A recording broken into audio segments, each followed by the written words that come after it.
When a certain shameless fellow mockingly asked a pious old man what God had done prior to the creation of the world, the latter aptly countered that he had been building hell for the curious.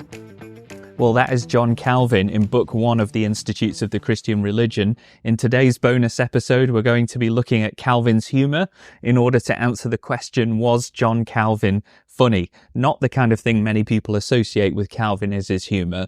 Now, as you can probably tell from that quote, Calvin's style of humour is often tied to his theology. In this instance, Calvin is joking about the impropriety of excessive curiosity into the things that God hasn't revealed and is making a joke of that.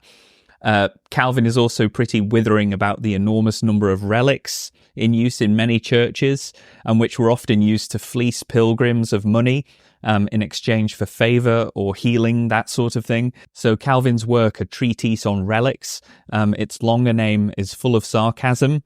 And it goes like this: very useful notice of the great profit which would accrue to Christianity if there should be made an inventory of all the holy bodies and relics which are to be found in Italy, France, Germany, Spain, and other kingdoms and nations. I quite like that one. B.B. Warfield, in his book Calvin and Calvinism, which I was very kindly put onto by Professor Charles Partee, it contains a really great section on Calvin's humour, which I'd recommend. And in that, he points out that Calvin even had a theory of humour and when it should be used. So he says, many, or perhaps we may say most men, are much more readily helped when they are instructed in a joyous and pleasant manner than otherwise. Those who have the gift to teach in such a manner, Calvin continues, as to delight their readers and to induce them to profit by the pleasure they give them, are doubly to be praised. He who wishes to use humour ought to guard himself from two faults. He must neither be forced in his wit, nor must he descend to scurrility. So basically, Calvin is saying, be funny if you want, but don't try too hard, and don't spread gossip, which is actually quite good advice, I think. Another particular comment which I find hilarious is Calvin's comment when he's invited to be the pastor of Geneva. He says, quote, "If you desire to have me as your pastor, then you will have to correct the disorder of your lives." Now, to be fair, I don't think Calvin is trying to be funny here. I think he's absolutely serious. But the reason I find this so funny is just how much the West has changed culturally. Like, can you imagine a vicar or a pastor or a priest having the gumption to basically say upon accepting a church job, your lives are a mess and I won't be your pastor unless you agree to sort your life out?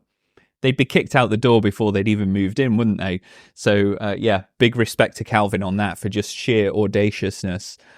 Calvin's really funny when talking about the situation with the French benefices, where people could inherit a benefice from the church and receive an income from it, which Calvin did until his 20s, and then he resigned it when he came round to the Reformation way of seeing things. But he comes to see these benefices as kind of indicative of the corruption of the church.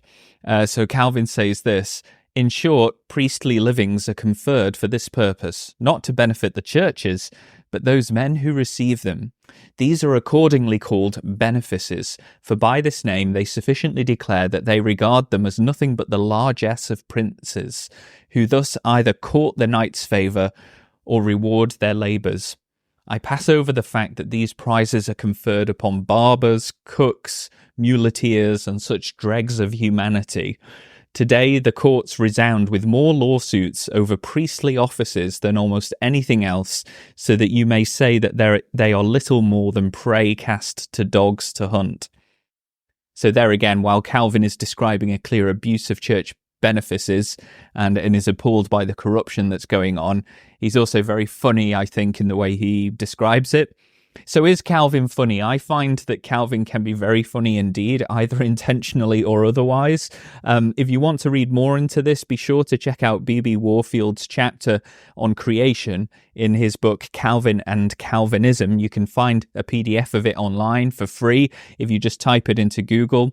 I hope that this quick bonus episode on Calvin's humour has given you a little smile, and see you soon for some more thoughts on John Calvin.